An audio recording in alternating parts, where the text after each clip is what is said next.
دعائي الله يحفظكم ان شاء الله يطول عمرك. لا تسأل الدعاء سيدي بالشفاء. استاذ علي حفظ ميسان مدير المدرسه القرانيه الشيخ سجاد الكعبي طالب سطوح وسطى خطيب المدرسه استاذ ولد الحسين.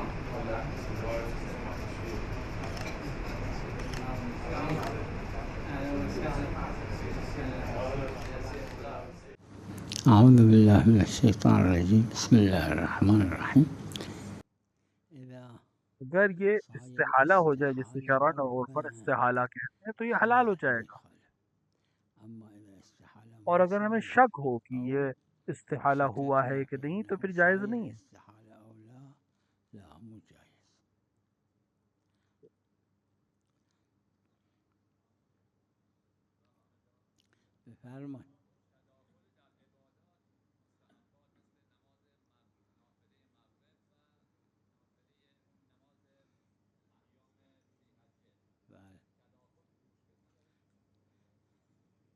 مرحوم صاحب عربا نے عربا میں لکھا ہے اس مسئلے کو، اور غالباً علماء نے جو حاشیہ جو عربا میں لگا اس کو قبول کر لیا ہے اس مسئلے کو کہ ایک جزئی ہے بس اور ایک کلی ہے.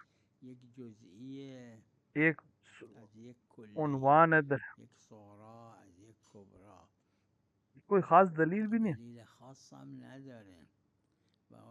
مغرب و عشاء کے درمیان دو مستحب، ایک 4 رکعت نافلہ مغرب، ایک نماز غفیلہ. عربا میں لکھا ہے کہ انسان کہ اس پہ سے 2 رکعت جو ہے وہ غفیلہ کی طرح پڑھ لے، مثلا جو اس میں خاص آیتیں ہیں، اس کے قنوت ہے، اس طرح سے پڑھ لے تو یہ غفیلہ بھی حساب ہو جائے گی اور مغرب کی 2 رکعت بھی ہمیں شامل ہو جائے گی. اور از روایات مختلف استفاده میشه اگر تباین نباشه بین اور ہمارے پاس روایت خاص ہے کہ دلیلی که میگه 4 رکعت وہ یہ کہتے کہ نافله مغرب کہ 4 رکعت نماز پڑھنی ہے حالا هر چی میخواد باشه نماز مغرب کے بعد وہ نافلہ میں. اب اس میں چاہے 2 رکعت نماز غفیلہ پڑھے اور 2 رکعت نماز نوافل مغرب پڑھے یا 4 رکعت نماز نوافل مغرب پڑھے، بہرحال 4 رکعت اس نے پڑھ لی ہے. کوئی دلیل خاص نہیں ہے ہمارے پاس، لیکن بہرحال بہت سی چیزیں اس کی طرف اشارہ کر دیں کہ جیسے شب کے سلسلے میں امام مرضا علیہ الصلوۃ والسلام جب خراسان کی طرف جا رہے تھے مدینے سے تو اپنے نماز شب میں 4 رکعت نماز 2 رکعت کر کے نماز جعفر طیار پڑھتے تھے. نماز شب 8 رکعت ہے اور اس کا 2 رکعت نماز شفا ہے، 1 رکعت نماز وتر ہے، کیونکہ وہ دلیل جو کہتی ہے کہ اس وقت 4 رکعت 8 رکعت نماز پڑھا. اب ضروری نہیں کہ کس طرح کی پڑھے. 8 رکعت شما نماز بخون، حالا لازم نہیں نماز الا به خصوص غیر نماز حضرت جعفر طیار باشه. مرحوم شیخ بہائی نے اور مرحوم بھائی نے بھی ظاہراً کی مرحوم اخوی هم این را تصریح کرد فرمایا کہ واجب اسی طرح سے، واجب هم همین جوره. یعنی انسان میتونه نماز شب میخواد بخونه 11 رکعته، یه نماز اصل ظهر انسان جو ہے وہ یه نماز عصر قضا بخونه، یه نماز مغرب قضا. این جماعتی فرموده کہ انسان اگر چاہے تو مثلا اس نماز شب کی جگہ پر 2 رکعت نماز 4 رکعت نماز مغرب، 4 رکعت نماز ظہر، 4 رکعت نماز عصر قضا اور 3 رکعت مغرب قضا پڑھ لے تو اس کو بھی شاید وہی ثواب ملے. اکثر علماء کا کوئی حرج نہیں ہے، کر سکتے ہیں.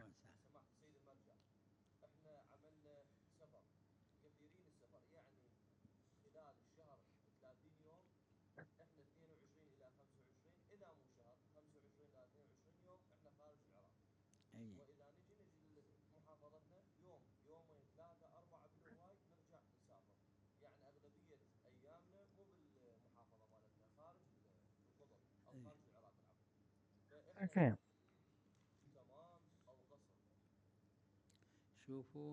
دلیل میں ہمارے پاس 3 عنوان. پہلا وہ ہے کہ من عملہ السفر، جیسے ڈرائیور جس کا کام ہی سفر کرنا ہے، جس کا کام ہی سفر ہے، جیسے ٹرک ڈرائیور ہے یا پائلٹ ہے یا کشتی چلانے والا ہے.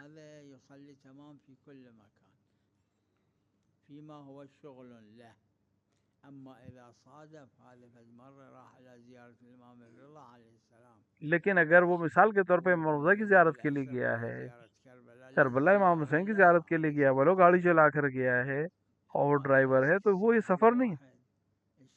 تو وہ بہرحال سفر ہے زیارت پہ، کہ سفر ہے، مسافر ہے. دوسرا ہے کہ عملہ فی السفر، مثلا ایک آدمی اس کا کام سفر نہیں ہے لیکن اس کی دکان دوسرے شہر میں، مثلا کربلا میں، اب وہ ہر دن کربلا جاتا ہے، تو وہ بہرحال اس کا کام نہیں ہے لیکن اس کا سفر کام کی وجہ سے کرنا پڑتا ہے اسے.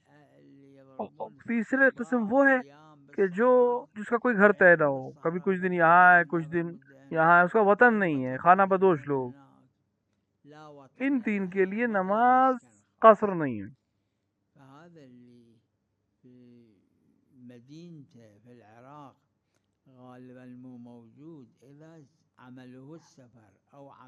مگر یہ 3 چیزیں میں سے کوئی ایک اس کو ثابت ہو جائے.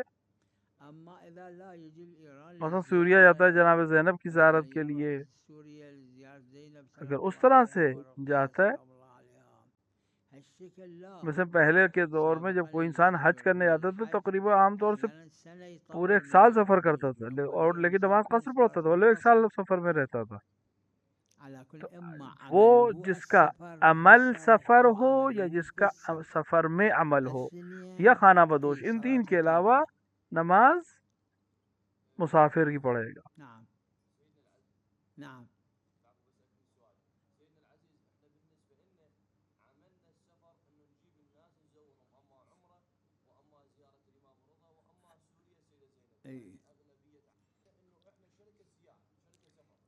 دیکھیں اگر آپ محمد رضا کی زیارت کے لیں، یہ جو آپ سفر کرتے ہیں زیارت کے لیے، تو مسافر ہیں آپ.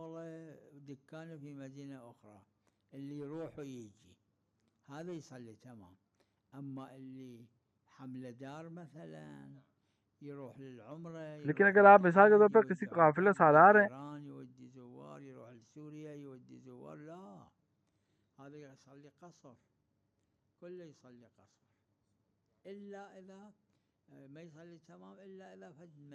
تو وہ انسان جو مثال کے طور کے اوپر مسلسل سفر کر رہا ہے اور زیارت پہ جا رہا ہے، پورا سال بھی گزر جائے لیکن الگ الگ جگہ سفر کر رہا ہے، تو مسافر ہے وہ.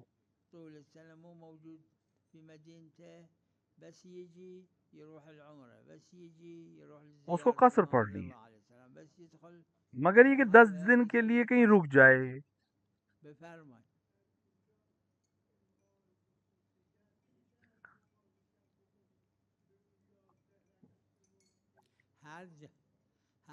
دیکھیے جہاں بھی مطلق اور مقید جملے آئیں گے تو وہاں لاب شرط کی بحث آتی ہے. دلیل کہہ رہی 8 رکعت نماز شب پڑھے، دلیل یہ نہیں کہیں کہہ رہی کیسی 8 رکعت، تو 4 رکعت نماز جعفر طیار اگر نماز شب کے وقت پہ پڑھ رہا ہے تو خدا اس کو 4 رکعت کو نماز شب میں شامل کر لے گا.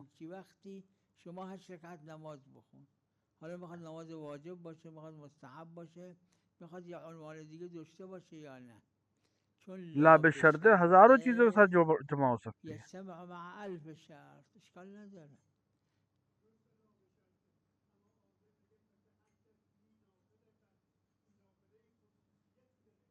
نافلہ کا مطلب کیا ہے؟ واجب نہیں ہے. نافلہ کا اصل مطلب ہے کہ واجب سے بڑھ کر. آج بھی وہ عرب زبان میں وہ کلمات یا وہ چیزیں جن کی ضرورت نہیں ہے ان کو غیر ضروری چیزوں کو نافلہ کہتے ہیں. نافلہ مطلب مستحب، نہ کہ یعنی واجب نہیں ہے. اب شاعر نے نہیں کہا کہ نماز شب کے عنوان سے ہی پڑھنا ہے، 8 رکعت نماز پڑھنی کسی بھی عنوان سے پڑھے.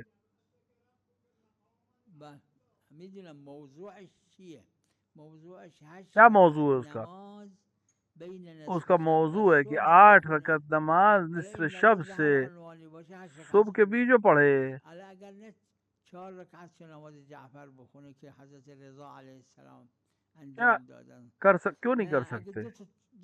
کوئی حرج نہیں ہے. جعفر بخونے اون وقت نہیں وقت نماز شب چه اشکال داره؟ بعد در مستحب که عرض کردم دیکھیے مستحب میں تو کوئی مسئلہ ہی نہیں ہے، نماز غفیلے و کیونکہ غفیلہ میں اور نماز نافل مغرب میں اکثر علماء نے لکھا ہے، صاحب عروہ نے بھی لکھا ہے، لوگوں نے قبول کر لیا. اور اسی معیار پر نماز واجب بھی پڑھی جا سکتی ہے مستحب کے وقت پر، قضا کی نماز، تاکہ اس کا بھی ثواب مل جائے.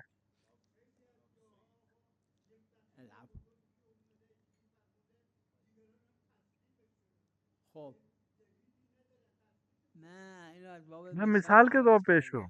نمیخوام بگم چون صاحب عروه گفته، میخوام عرض کنم این حرف من نی، در بعضی صغریات غالب متأخرین قبول کرده. اکثر مجتہدین نے جو قبول کیا وہ لوگ ہمارے پاس دلیل خاص نہیں ہے اس کے لیے. نعم نعم اهلا وسهلا.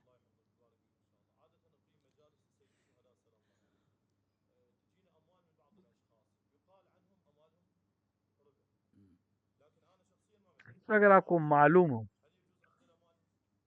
حتى لو تدري هذول اللي يعطوك الأموال الهيئة هذول ربا عندهم ياخذون ربا. اما اگر کوئی انسان آپ کو مال دیتا ہے آپ کو معلوم ہے یہ آدمی ربا لیتا ہے، لیکن آپ کو یہ نہیں معلوم کہ یہی پیسہ جو آپ کو دیا ہے اس کے اوپر یہ ربا کا ہے یا نہیں. اگر نہیں معلوم اسے ایک انسان معلوم ہے کہ چور ہے اور وہ کوئی ہدیہ لے کر آیا آپ کے لیے، اگر آپ کو معلوم ہے کہ اس کے یہ حرام ہے، یہ چوری کا ہے، تو ایک الگ ہوگا. اگر معلوم نہیں ہے تو آپ کے لیے حلال اس کا استعمال. يعني عند الغير حلال عنده وحرام عنده فهو لك حلال. هذا حديث شريف. اس کو یہ معلوم ہے کہ یہ ربا لیتا ہے یعنی سود خوری کرتا ہے، لیکن یہ نہیں جانتا کہ یہ مال جو مجھے دیا یہ ربا سے ہے یا نہیں ہے.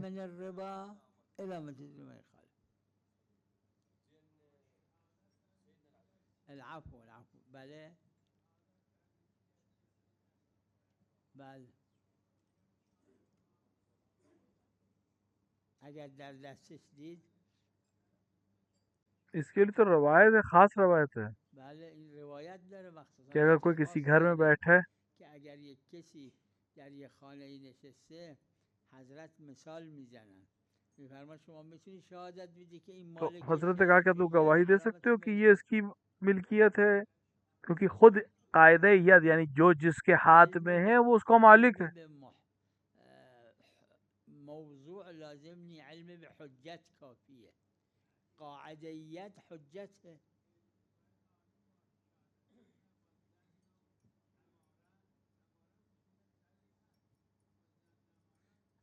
اماره معلوم الحجیه است، علمه فقط علم بحجیته.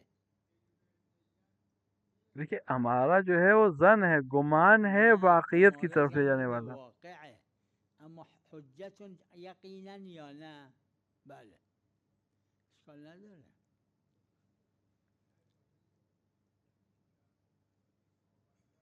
بله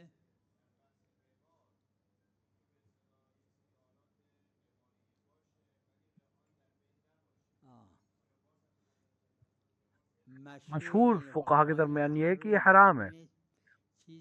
وہ چیزیں، وہ آلات جو عام طور سے غنا کی محفلوں میں استعمال ہوتی ہے، یا مثلا وہ چیزیں جو جوئے کے لیے استعمال ہوتی ہیں، خاص ہے جوئے سے، ان سے اجتناب کرنا ضروری ہے۔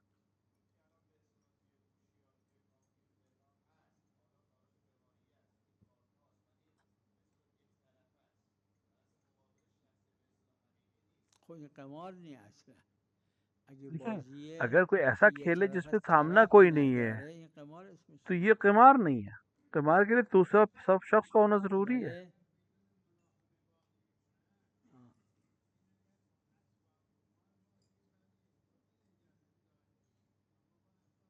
اس میں کوئی حرج نہیں، میں نے اسی لیے عرض کیا آپ کے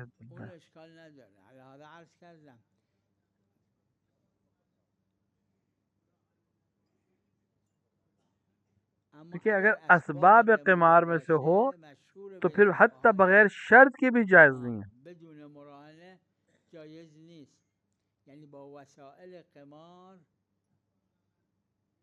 نادر فتوا دادن۔ 100 فقہا میں شاید ایک آدھ نے کسی نے اس مسئلے کو بیان کیا۔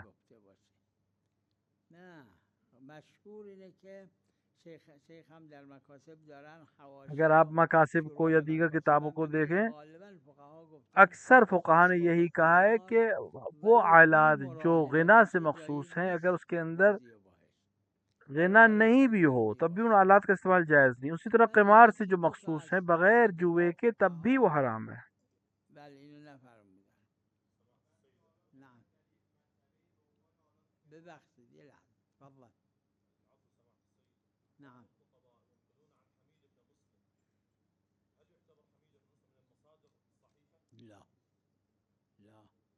حمید ابن مسلم کربلا میں تھا اور اس نے امام حسین کی نصرت نہیں کی، لہذا وہ معتبر شخص نہیں ہے ہم لوگ کی نظر میں، ہم تاریخ لکھنے والے، لہذا اس کی روایت کو یا اس کے نقل قول کو ہم واجب یا حرام استعمال نہیں کر سکتے۔ ہاں تاریخ ہے، مستحب مکروہ ان سب چیزوں میں استعمال ہو سکتی ہے۔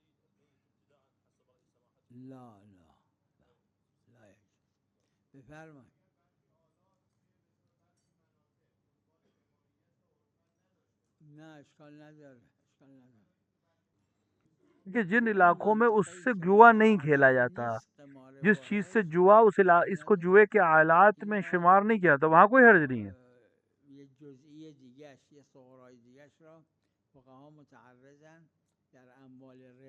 جیسے ربا کا مسئلہ ہے، ربا میں وہاں ربا ہے جہاں تولنے والی چیزیں ہوں، عدد والی چیز میں نہیں ہے۔ اب اگر کسی شہر میں کسی چیز کو تول کے بیچا جاتا ہے تو اس میں ربا ہو جائے گی، لیکن اگر اسی چیز کو دوسرے شہر میں عددی بیچا جاتا ہے یا خریدا بیچا جاتا ہے تو اس میں ربا نہیں ہوگی، اگر کم کو دے کر زیادہ لے۔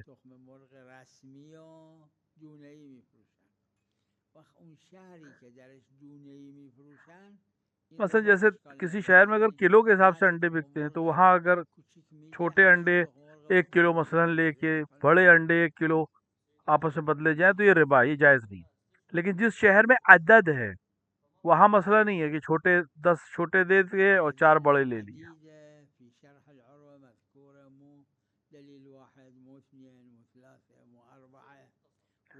عوام کے لیے جو حکم امام کا ہے وہ یہ کہ اول العوام ان یقلدوا، وہ تقلید کرے، اور فقہا کے لیے کیا کہا ہے؟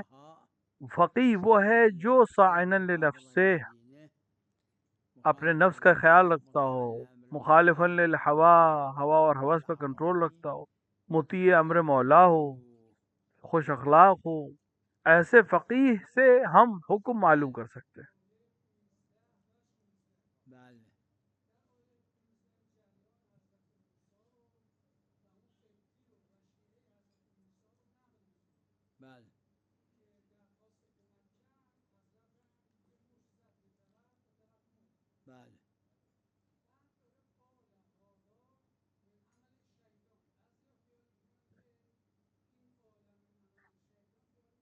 بعض اہل سنت تفاسیر میں آپ دیکھیں گے، شیعہ تفاسیر میں یہ چیز موجود نہیں ہے۔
کہاں پر آیت کے کس حصے میں یہ ہے کہ ظلم تو نفسی اس کے لیے کہا گیا؟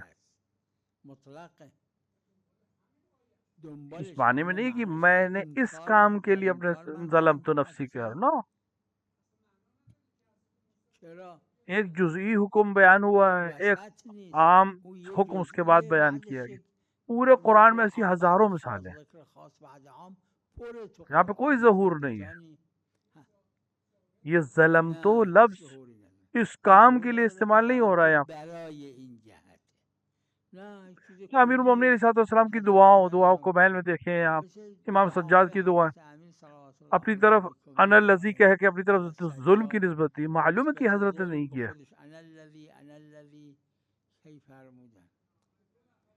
یہاں پر قرینہ نہیں ہے کوئی کہ ہم یہ ظلم تو اسی کام کے لیے۔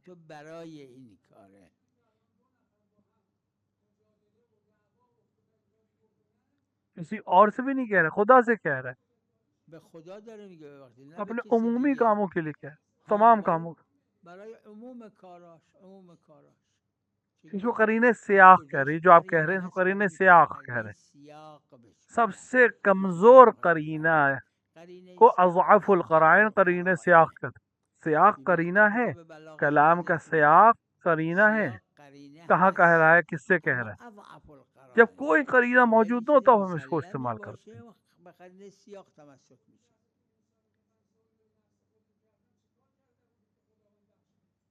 امام سجاد که میگن من ظلم نفسم کنم، چه فرق پڑتا ہے؟ آپ کو ثابت کرنا پڑے گا کہ یہ ظلم تو کا جملہ اس کام کے لیے استعمال ہوا ہے۔ امام سجاد نے بھی اپنی دعا میں کہا تھا، کیا اعوذ باللہ امام سجاد نے گناہ کیا؟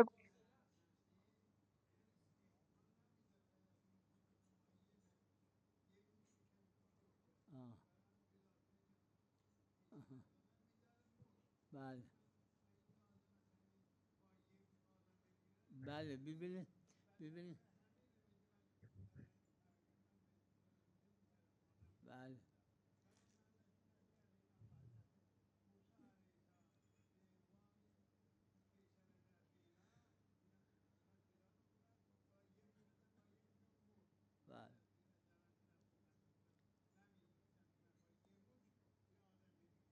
جناب موسیٰ تو اولی العزم انبیاء میں سے، از انبیای اولی العزم، این کارش بد بوده یا خوب به فرمایش ایشون؟ ظلم تو نفسی یہاں پر جو ہے وہ دعاؤں کی طرح، جیسے امام سجاد کی دعا میں ہے، اس طرح جناب موسیٰ کا قول نقل کیا جا رہا ہے، نہ کہ انہوں نے ظلم کیا ہے یا کوئی گناہ کیا ہے لعظم باللہ۔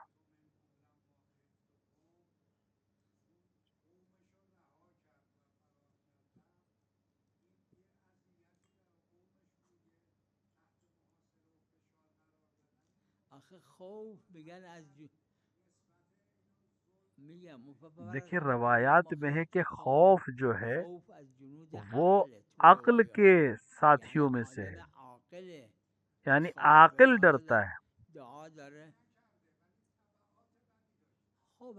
لہذا ہر خوف برا نہیں ہے۔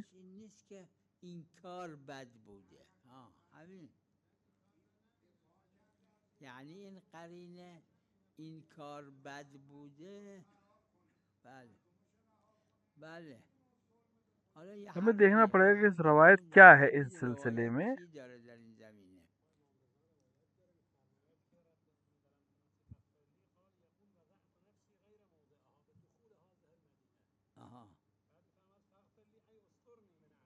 فرما رہے ہیں کہ امام رضا سے روایت ہے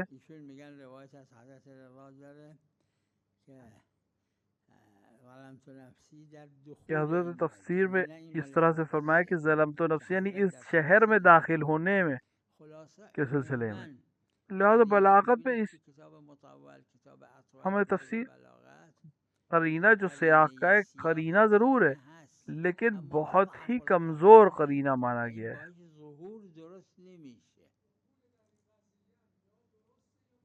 درست بوده دخول حضرت موسی،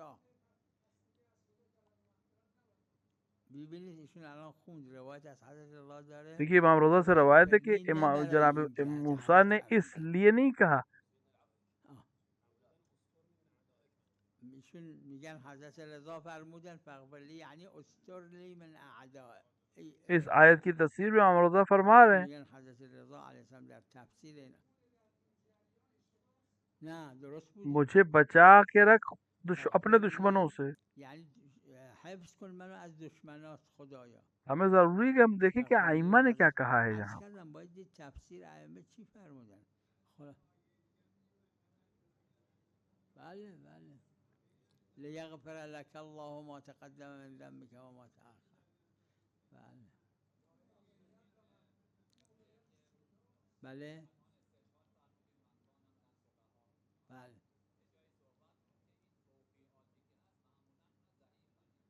خب اما معمول بهاست. ببینید کہ حجیت معمول باشه بہت سی چیزیں مل کے حجت بناتی ہیں. یکی از طرق حجیت ایک طریقہ یہ کہ اس پہ مشہور نے عمل کیا ہو، یکی از طرق حجیت اینه که معمول بها اور باشه فقہ میں بھری ہوئی ہے یہ چیزیں. و تو فقه پر جواهر رو ببینید نه ده ها صد ها مورد اور هست فقہ میں ایسی روایتی که بہت سی روایت مثالیں ہیں معتبر جہاں نہیں پر روایت اما معتبر چون نہیں ہے فقها لیکن روش فقیہ نے عمل عمل کیا، کردن لہٰذا وہ معتبر حساب شده. ضعف جو ہے وہ اس کی یا جگہ پر برعکس عمل اینکه آ کر اس کو معتبر مضبوط کر داره دیتا ہے، یا ظاهرش هم برعکس معتبره روایت اما معتبر چون ہے سند فقها کے عمل لحاظ سے بهش لیکن فقہا نے اس نکردن کو قبول نہیں کیا ہے. این از اعتبار اس کی فقهی معروف میشه ترین با مثال یہ مثال کہ وہ معروف انسان جو سفر کر رہا ہے وہ مستحب نہ اینه که انسانی که وہ اپنی سفر نماز قصر میکنه پڑھے گا. شکسته میخونه. مستحب ہمارے پاس صحیح برعکسش سند روایت ہے کہ وہ نماز انسان جو شکسته 30 مسافر ہے اور بار به قصر جای نماز پڑھ وضو رہا ہے وہ 5 تسبیحات اربع 30 بگه بار پڑھے سبحان نماز ختم الله کر کے. والحمد لله صحیحت و ولا اله سند الا روایت ہے. الله اور والله مشہور اکبر. کیا ہے این روایت اور صحیح حدیث امر بھی ہو سند کا داره به صیغہ ہے. قدر اب مشهور و ظاهرش هم امره اما چون فقها ازش استحباب فهمیدن این به این ظهور که ظاهرش امره اور اس عمل کے اوپر نشده مشہور چون علماء نے اس کو بهش قبول رغبت ہی نہیں کردن کیا ہے. حتی متأخرین حتی اینایی که لہذا اکثر سندی علماء نے اس کو هستن مستحب زیاد کی حد تک کسانی ماننا ہے مستحب جبکہ نگفتن. صیغہ امر ہے وہاں پہ. نعم سلام علیکم. لقطہ یعنی پڑا ہوا مال. اللقطة يحق لك مطلقا يحق لك اگر مو إلك لا إذا أخذته أنت ضامن لأحد اگر آپ نے أمرين کسی چیز کو اٹھا إما لیا تعلن تو پھر عنه آپ کے لیے حتى ضروری ہے کہ لعل آپ اس صاحب تک يجي پہنچائیں، چاہے يتم اعلان الناس کریں. يلم العلامات ويتبين یا أنه پہچان تو واحد اس من کو دے دیں، الصحابة آپ ضامن ہیں بہرحال. إذا أيست اور اگر آپ من أن کو صاحب اگر آپ يأخذ مایوس ہو جائیں تعطي حاکم کو للحاكم اصل الشرعي مالک کو أو ڈھونڈنے سے بأن تو پھر يجي آپ حاکم دليل شرع کو دیں گے. ما يخالف إلا إذا يكون معرض الفساد يعني المفروض مثلا فواكه اگر آپ نے کوئی ایسی چیز دیکھی جو التي خراب ہو تربط جائے گی یا رکھ نہیں جا سکتے، مثلا اگر وقد پھل ہے اگر اس کو چھوڑ ولدت دیں ببنية تو یہ برباد ہو صغيرة جائے گا. ضايعة لا هذا واجب تأخذه وجوب كفائي.